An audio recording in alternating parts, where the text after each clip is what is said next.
దేవరాగం జ్ఞానయోగం వ్యాసపీఠం బహువేదశాస్త్రం బోధామృతహిత శ్రీమన్నారాయణం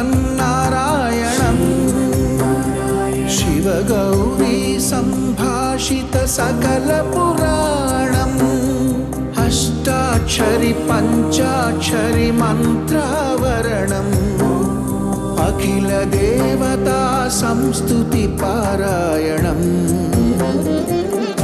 జయమంగళకరమీ ప్రవచన శ్రవణం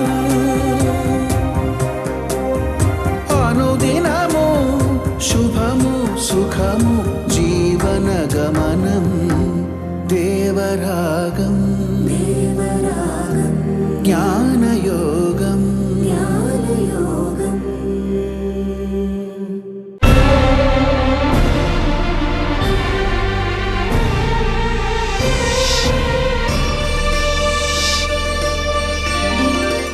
ఆపదామపహర్తారం దాతారం సర్వసంపదాం లోకాభిరామం శ్రీరామం భూయో భూయో నమామ్యహం. యో నిత్యమచ్యుతపదాంబుజయుగ్మరుక్మా వ్యామోహతస్తదితరాణి తృణాయ మేనే అస్మద్గురోర్భగవతోస్య దయైకసింధోః రామానుజస్య చరణౌ శరణం ప్రపద్యే. జై శ్రీమన్నారాయణ. ప్రియ భగవద్బంధువులారా, భగవద్ రామానుజుల 1009వ తిరునక్షత్ర మహోత్సవంలో 2వ నాటి కార్యక్రమం జరుగుతోంది. ఈవేళ రామానుజుల వారు చేసిన అద్భుతమైనటువంటి లోకోపకారాన్ని స్మరించుకుంటూ నిన్నటి దినాన అనేక దివ్య దేశాలు, అనేక ఆలయాల నుంచి అక్కడక్కడ నిత్యము భగవంతుని సన్నిధానంలో ఆరాధనలు అర్పిస్తూ ఆరాధనలు అందుకునే భగవద్ రామానుజాచార్య శ్రీమూర్తులందరూ మన సమతామూర్తి స్ఫూర్తి కేంద్రంలో, స్టాచ్యూ ఆఫ్ ఈక్వాలిటీ కేంద్రంలో చేరి వారందరూ కూడా భగవద్ రామానుజుల వారి యొక్క సహవాసంతో ఒక కొత్త ఉత్తేజాన్ని పొంది వారందరూ కూడా తమ తమ స్థానానికి చేరారు. ఈరోజు మరొక విలక్షణమైన కార్యక్రమం జరగబోతోంది. ఎంతోమంది మహానుభావులైనటువంటి శ్రీ వైష్ణవ సత్సంప్రదాయంలో తమ జీవితాన్ని గడిపేటటువంటి భక్త శిఖామణులు. శ్రీ వైష్ణవ సంప్రదాయంలో అంటే వారు జన్మతః ఏ జాతిలో పుట్టినా, ఏ కులానికి చెందిన వారైనా, పురుషులైనా స్త్రీలైనా ఒక సదాచార్య సమాశ్రయణం చేసి పంచ సంస్కారములని పొంది శంఖ చక్ర ధారణ, నుదుట ఊర్ధ్వపుండ్ర ధారణ చేస్తుండేటటువంటి వినయశీలురైనటువంటి వ్యక్తులు శ్రీ వైష్ణవులు అవుతారు. పరుల హితాన్ని సతతము కాంక్షించేటటువంటి మహనీయులు శ్రీ వైష్ణవులు అంటారు. అలాంటి మహనీయులు ప్రతిరోజు తమ సాగించేటటువంటి జీవితంలో ప్రతి క్షణము కూడా భగవంతుడి సేవ అని భావిస్తారు. అది ఆచార్యులు నిర్దేశించిన మార్గంలో సాగే భగవత్ సేవగా భావిస్తారు. అలాగా తమకి ప్రేరణ నిరంతరము అందుతూ ఉండడానికి అని దానికి మూల స్రోతస్సైన రామానుజాచార్య స్వామివారి యొక్క శ్రీమూర్తిని తమ ఆరాధనలో, తమ పూజలని నిరంతరము స్వీకరించి తమకు ప్రేరణ కలిగించేటటువంటి ఒక స్ఫూర్తి దాతగా ఆరాధన చేసుకుంటూ ఉంటారే, అలాంటి వారంతా ఈవేళ తమ గృహ తిరువారాధనలో ఉండేటటువంటి రామానుజుల వారిని తీసుకుని మన స్టాచ్యూ ఆఫ్ ఈక్వాలిటీకి ఈరోజు సాయంకాలం చేరబోతున్నారు. వారందరూ కూడా అక్కడ చేరి రామానుజుల వారి యొక్క ఆరాధనని జరిపి వారి యొక్క స్ఫూర్తిని, తమ మూర్తి యొక్క తేజస్సుని మరింత వర్ధిల్ల చేసుకుంటూ ఈనాడు గడుపుతారు సాయంకాలాన్ని. మనందరం కూడా చేరదాం. ఎందుకని రామానుజుల వారిని ఎందుకు మనం ఆరాధించాలి? రామానుజుల వారిని ఎందుకు మనం స్మరించాలి? 1009 సంవత్సరాల కాలం గడిచినప్పటికీ కూడా ఈనాటికి వారిని ఒక సమతా మూర్తిగా మనం ఎందుకు భావన చేస్తున్నాము అంటే, వారు లోకానికి అందించినటువంటి ఒక ఉత్తమ, సులభమైన, సర్వశ్రేయస్కరమైన మార్గం. దానికి కృతజ్ఞతగా మనం వారిని ఆరాధన చేస్తున్నాం. రామానుజాచార్యుల వారికి పూర్వం బ్రాహ్మణేతరులకి మంత్రము అనేటటువంటి విధానము లేదు, మహిళలకి మంత్రము అనేది లేదు. అసలు ఓంకారము ఉచ్చరించడమే తగదు అని ఈనాటికి ఇంకా ఆ భావాన్ని జనాల్లోకి చేర్చేటటువంటి మహనీయులు కూడా ఉన్నారు. మహిళలు ఈనాటికి ఓంకారమును పలక తగదు అని చెప్పేవాళ్ళు చాలామంది ఉన్నారు. ఇతరులకు కూడా మాత్రం ఓంకారం పనికిరాదని చెప్పేవాళ్ళు చాలామంది ఉన్నారు. 1009 సంవత్సరాలకి పూర్వం ఆ ఓంకారముతో కూడినటువంటి నారాయణ మంత్రాన్ని గోపురమెక్కి లోకానికి అందించి భగవంతుడి ముందర మనందరము సమానమే, భగవంతునికి మనందరము సంతానమే, భగవంతుడు మనందరికీ కూడా తండ్రి, ప్రాచీన విధి చేయనవసరము లేని తండ్రి అంటారు. అంటే సాధారణంగా తండ్రి దేహాన్ని చాలించిన తర్వాత ఆ తండ్రికి చేసే ఉత్తర క్రియలు ఉంటాయే, ఆ ఉత్తర క్రియల్లో ఏదో మెడలో ఒకటి ఉంటుంది, ఒక సూత్రం. లేని వాళ్ళకైతే ఒక తువాల్ లాంటిది కడతారు. దాన్ని ఒకసారి ఇటు మార్చండి, అటు మార్చండి, మళ్ళీ మార్చండి, మధ్యలోకి తీయండి అంటూ ఉంటారు. ఉండేటటువంటి స్థితిలోంచి పక్కకి మారిస్తే దానికి ప్రాచీన విధి అని అంటారు. ఇది దేహాన్ని ఇచ్చినటువంటి తండ్రికి తప్పనిసరిగా చేయాల్సినటువంటి అవసరం వస్తూ ఉంటుంది వీడుంటే. అలాంటి ప్రాచీనావితి చెయ్యనవసరము లేని తండ్రి భగవంతుడు మనందరికీ. ఇది మనకి మహాభారతం చెప్తోంది. భూతానాం యః అవ్యయ పిత. వ్యయ పిత అంటే తరిగిపోయే తండ్రి. మన కన్నటువంటి తండ్రులు కొంతకాలం అయిన తర్వాత క్రమంగా దేహాన్ని వదిలి మళ్ళీ వాళ్ళు వెళ్ళిపోతుంటారు, కానీ వాళ్ళు వ్యయమయ్యే తండ్రులు. కానీ వ్యయము కాని తండ్రి భగవంతుడు ఒకడే. ఎవరికి?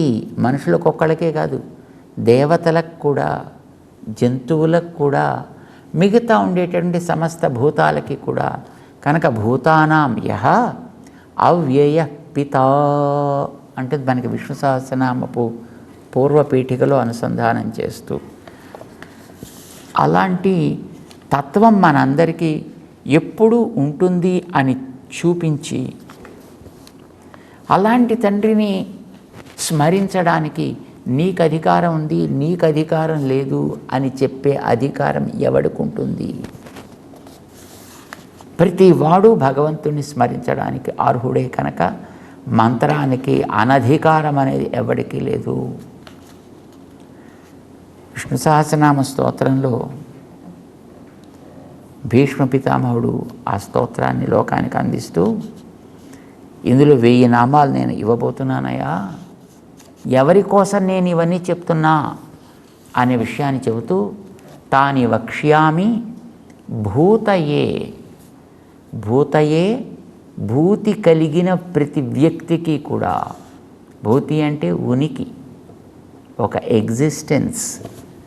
ఎవడెవడికి ఎగ్జిస్టెన్స్ అనేది ఉంటుందో అలాంటి వాళ్ళ అందరూ చెప్పదగినది, చెప్పగలిగినది, అందరికీ యోగ్యతనిచ్చేది భగవంతుడి నామము. చెప్పండి. ఈ మాటని ప్రహ్లాదుడు చెప్పాడండి. ఆయాస స్మరణే కోస్య.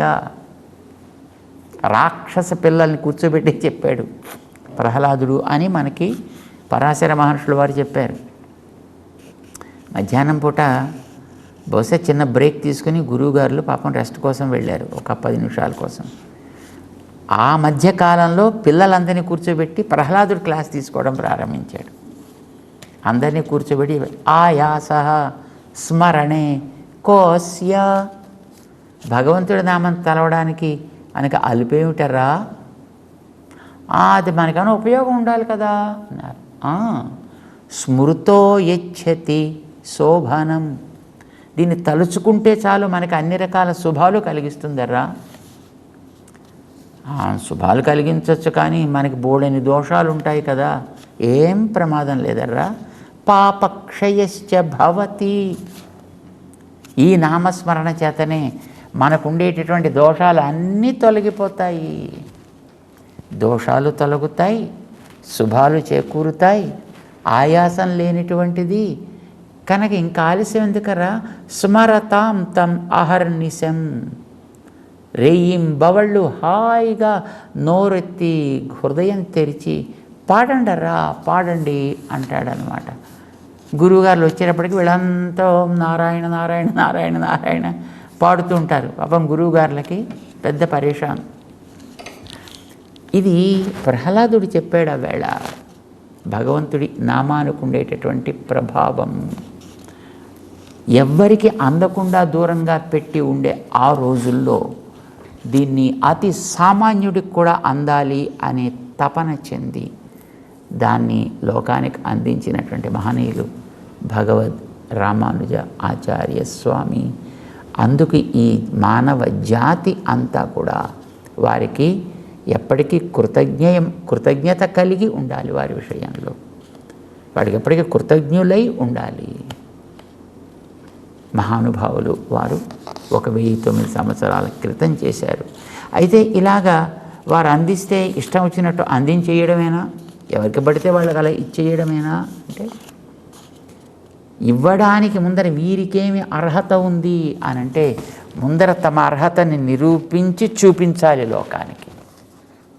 రామానుజుల వారి జీవితంలో అలాంటి సన్నివేశాలు మనకు కొన్ని కనిపిస్తాయి. మొట్టమొదట చాలా బుద్ధిమంతులు, 16 ఏండ్ల వయస్సు వచ్చేటప్పటికి వివాహం జరిగింది ఒక చక్కటి కన్యామణితోటి.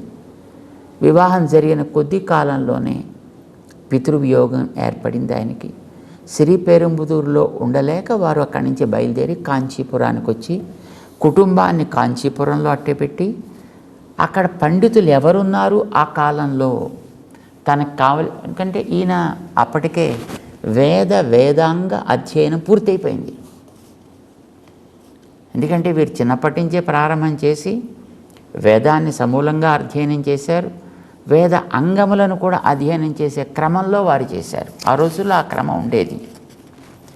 అంటే అంగాలు 6 అని అంటారు కదా, శిక్ష, వ్యాకరణం, నిరుక్తం, జ్యోతిషం, ఛందస్సు, ఇలాగా కల్పము అని. వేద అధ్యయనం కొన్ని నెలలు చేయాలి, వేద అంగ అధ్యయనం కొన్ని నెలలు చేయాలి అని నియమం ఉంది. ఆ నియమం ప్రకారము చదువుకున్నటువంటి వ్యక్తి కనుక వేదాంగ విజ్ఞానం ఉంది వీరికి. ఇక కావలసింది వేదాంత విజ్ఞానం కావాలి. ఈ వేదాంతాన్ని చెప్పేవారు ఎవరున్నారు ఇక్కడ అని కాంచీపురంలో అక్కడికి వచ్చినప్పుడు ఆ చుట్టుపక్కలంతా పాపం వారు పరిశీలన చేశారు. ఎవరు వారికి లభించలేదు అక్కడ. ఆ కాలంలో ఎవరు లేరు. కానీ ఆ ప్రక్కన ఉండేటటువంటి తిరుపుట్కుళి అనే ఒక క్షేత్రం ఉంది. అది జటాయుపురము అని పేరు దానికి. అక్కడ ఒక మహనీయుడు ఉన్నాడు, యాదవ ప్రకాశులు అనేటటువంటి ఒక అద్వైత పండితుడు. లభించేటటువంటి వ్యక్తి వారు కనుక వారి దగ్గరికి వెళ్ళి ఆశ్రయించారు. వారి దగ్గర విద్యాభ్యాసం చేయడానికి ఒప్పుకున్నారు. కొంతకాలం విద్యాభ్యాసం చేస్తుంటే వారు మంత్రాలు బాగా చెప్పేవారు. కానీ వీరికి ఈ వరకే వేదాంగ విజ్ఞానం ఉంది కనుక, వేదాంగాల్లో వ్యాకరణం కూడా ఒకటి, అంచేత ఆ వ్యాకరణ విజ్ఞానం కూడా వీరికి ఈ వరకే ఉంది. అది ఉంది కనుక గురువుగారు చెప్పేటటువంటి ఆ మంత్రాల్లో ఎప్పుడైనా ఏదైనా కొంత వీరికి పొసగని తనం కనిపిస్తే ఇలా ఎందుకు ఉండకూడదు, ఇలా ఎందుకు చెప్పకూడదు అని గురువుగారిని అడుగుతుండేవారు. ఆ రోజుల్లో గురువుగారులు ఎప్పుడు కూడా శిష్యులని ప్రోత్సహించేవారు అడగడానికి, ప్రశ్నించడానికి. శిష్యుడు ఎప్పుడైనా ఏదైనా ఒక ప్రశ్న వేస్తే దానిని గురువుగారు ప్రోత్సహించేవారు. బాగుంటే మంచిగా వాళ్ళని మరింత చక్కగా అడగగలిగేటటువంటి, తెలుసుకోగలిగేటువంటి అవకాశం కూడా కలిగిస్తూ ఉండేవారు. గురువుగారు పాఠం చెప్తున్నారు. 2 సన్నివేశాలు మనకి వారి యొక్క అధ్యయన కాలంలో జరిగినవి చెప్తారు. ఇంకా చాలా ఉండొచ్చు, కానీ అందులో 2 మనం ప్రధానంగా చెప్పుకోవచ్చు. మంచి ప్రసిద్ధమైనటువంటి ఒక వేద మంత్రం ఒకటి ఉందండి. దానికి గురువుగారు వ్యాఖ్యానం చెప్తున్నారు. తైత్తిరీయ ఉపనిషత్ అని అంటారు. దాంట్లో చెబుతోంది, బ్రహ్మవిదా ఆప్నోతి పరం తదేషాభ్యుక్త సత్యం జ్ఞానమనంతం బ్రహ్మ. ఇది మంత్రం. గురువుగారు చెప్తున్నారు పాఠం, శిష్యులంతా పాపం వింటున్నారు. సత్యం, సత్యం అంటే అసత్యము కానిది. జ్ఞానం, అజ్ఞానము కానిది. అనంతం, అంతము కానిది. ఇది బ్రహ్మతత్వము అన్నారు. విన్నారు రామానుజులు వారు. అసలు అదేమిటది? అసత్యము కానిది అంటే సత్యము, అసత్యము కానిది అంటే అసత్యం కాని బోళ్ళని ఉన్నాయి. అందులో ఏదన్నట్టు బ్రహ్మతత్వం. జ్ఞానం, అజ్ఞానము కానిది. అజ్ఞానము కానిది అంటే మనందరికీ జ్ఞానం ఉంది. అనంతం, అంతము లేనిది, నాశము లేనిది. నాశం లేని బోళ్ళని ఉన్నాయి. దానికి ఉండేటటువంటి లక్షణం ఏమిటో మనకి తెలియట్లేదు. దీనికంటే అది వేరైనది, దానికంటే వేరైనది, దీనికంటే వేరైనది అని అంటే మనకి లోకంలో కొన్నే తెలుస్తాయి. వాటికంటే ఇది వేరైనది, అది కాదు, ఇది కాదు, ఇది కాదు, వాటికంటే వేరైనది. ఇంతవరకు దాని గురించి మనకేం చెప్పినట్టయింది? బ్రహ్మతత్వం మనకి తెలియాలి కదా. అంచేత గురువుగారు ఇలా చెప్తే బాగుంటుందేమోనండి అన్నారు రామానుజారు. ఏమిటది? ఈ సత్యము, జ్ఞానము, అనంతము అనేవి ఆ పరబ్రహ్మతత్వంలో ఉండేటి ఉత్తమ గుణాలు అని ఎందుకు చెప్పకూడదండి? అది కానిది, ఇది కానిది అని చెప్పడం కంటే ఇలాంటి గుణము కలిగినది, ఇలాంటి గుణము కలిగినది, ఇలాంటి గుణము కలిగినది అంటే ఇంకా మనకు సుఖంగా ఉంటుంది కదా. అంటే ఏమిటి అర్థం అంటే మొట్టమొదటి సత్యం అన్నారు. సత్యం ఈ లోకంలో సతతము మార్పు చెందే వస్తువులు కొన్ని ఉన్నాయి. మనం ప్రకృతి చూస్తున్నా మార్పు చెందుతోంది. ప్రకృతితో తయారైన మన శరీరం చూస్తున్నా మార్పు చెందుతోంది. నిన్న ఉండేటువంటి ఇంత మొక్క మర్నాటికి ఇంత అవుతోంది, ఆ తర్వాత ఇంత అవుతోంది, తర్వాత ఇంత అవుతోంది, తర్వాత మళ్ళీ తరుగుతోంది, తర్వాత మళ్ళీ రూపాన్ని మార్చేసుకుని మట్టిలోంచి వచ్చింది మళ్ళీ మట్టిగా మారిపోతుంది. మన శరీరాలు కూడా ఇంతగా పుట్టినటువంటి శరీరాలు క్రమంగా పెరుగుతున్నాయి. మళ్ళీ క్రమంగా వార్ధకం వచ్చేసి తర్వాత మళ్ళీ శరీరాన్ని మనం వదిలిపెట్టేయవలసి వస్తుంది. ఇది కూడా మార్పు చెందుతుంది. ప్రకృతిలో కనిపించే ప్రతి వస్తువులు మార్పులు చెందుతున్నాయి. మార్పు చెందనిది అది అయి ఉండాలి. అంచేత మార్పుకి లోను కాకపోవడం అనే ఒక ఉత్తమ గుణం కలిగినది సత్. మార్పు చెందకుండా ఉండేది అది కలిగింది కనుక ఇది సత్యం అని మనం అంటే బాగుంటుంది కదండి. గుణముని చెప్తోంది కదా. అప్పుడు ఎన్ని గుణాలుంటే మనకంత ప్రీతి కలుగుతుంది కదా. గుణం అంటేనే మనకి దాని యందు ఒక సంబంధాన్ని కలిగించేది, ఒక ప్రీతిని కలిగించేది. ప్రపంచంలో జంతువుల్ని వేటాడేవాళ్ళు, ఆ జంతువులు పరిగెడుతుంటే వెనకాతల ఒక త్రాటికి ఏనుగు మెడత ఏదో అంటుంటారు దాన్ని, అలాంటిది వేసి దాన్ని గిరగిరా తిప్పి ఆ జంతువు మీదకి విసిరితే అది వెళ్ళి ఆ జంతువు కాలుకో దాని యొక్క మెడకో లేకపోతే దాని యొక్క కొమ్ములకో ఏదో ఒకదానికి అది ఒకసారి గట్టిగా పట్టుకుని దాని పరుగుని ఆపి అప్పుడు వీడు దాన్ని తన దగ్గరికి లాక్కునేటట్టు చేస్తుంది కదా. అలాగే ఈ ప్రపంచంలో విశృంఖలంగా తిరుగుతూ రకరకాల మార్గాల్లో పడిపోయేటటువంటి ఈ జీవులనందరినీ కూడా తన దగ్గరికి ఆకర్షించడానికి ఎన్నో గుణాలు ఆయనలో ఉంటాయి. అలాంటి గుణాల్లో మొదటి గుణం సత్యత్వం. అంటే అది ఎప్పుడూ మారకుండా నిరంతరము ఒకే క్రమంలో అవికారాయ శుద్ధాయ నిత్యాయ పరమాత్మనే అని మనం చదువుకుంటున్నాం కదా. అలాగా ఆయన వికారాస్పదుడు కానివాడు. ఇలాంటి ఒక మంచి గుణం కలిగిన వాడంటే ఆ మంచి గుణంతో మనని మరింత త్వరగా ఆకర్షించగలుగుతాడు కదండి గురువుగారు అని అడిగారు రామానుజుల వారు. బాగున్నట్టు అనిపించింది. మరి తర్వాత జ్ఞానం ఉంది కదా అంటే, అవును గురువుగారు, జ్ఞానం అంటే అజ్ఞానము కానిది అని ఎందుకు చెప్పాలి కనుక, జ్ఞానం అనేది మనకు కూడా ఉంది, జీవులకు అందరికీ ఉంది. ఈ జీవులకు ఉండేటటువంటి జ్ఞానం కర్మ చేత ఆచ్ఛాదనం పొందుతోంది. దానివల్ల ఈ ప్రపంచంలోకి వచ్చి మనం అంతా ఈ శరీరాలని ధరించి ఈ శరీరాల ద్వారా ఆ కర్మని అనుభవించడం కోసం జీవితాన్ని గడుపుతున్నాం. ఇలాంటి కర్మ సంబంధము లేని జీవులు కూడా కొందరున్నారు అని మనకి నిత్యో నిత్యానాం చేతనశ్చేతనానాం ఏకో బహూనాం యో విదధాతి కామాన్ అని మంత్రాలు చెప్తున్నాయి కదా. అలాంటి నిత్యులు అనేటటువంటి కొందరు జీవులు ఆయన దగ్గర ఎప్పుడూ ఉంటారు అని కదా మనకి చెప్తోంది మనకి వేదం.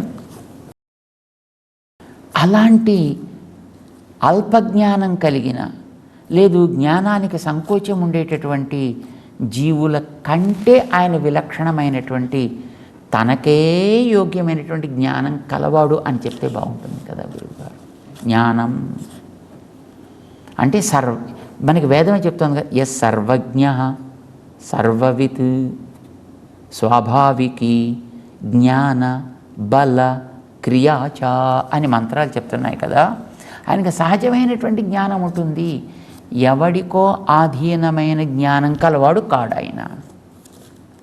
అంచేత సహజ సిద్ధమైనటువంటి సర్వము తెలుసుకోగలిగేటటువంటి సర్వజ్ఞత్వం కలిగినటువంటి వాడు, అది జ్ఞానం అనే పదం చెప్తోంది. చేత విశేషణాలు ఎప్పుడూ కూడా మిగతా వాటి నుంచి విడదీయడంతో పాటు దీనికుండే యోగ్యతను కూడా అవి చెబుతుంటాయి. అంచేత మార్పు చెందేటటువంటిది ఈ ప్రకృతి అంతా ప్రకృతి కంటే విలక్షణుడు.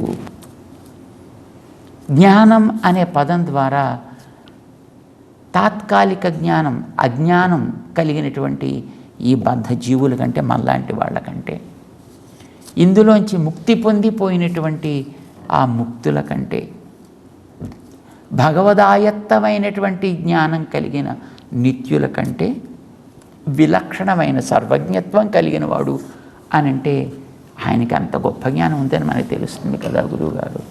మరి అనంతం ఉంది కదా. అవును స్వామి, అనంతం అంటే ఒకచోట పరిచ్ఛేదం లేనివాడని కదా అర్థం.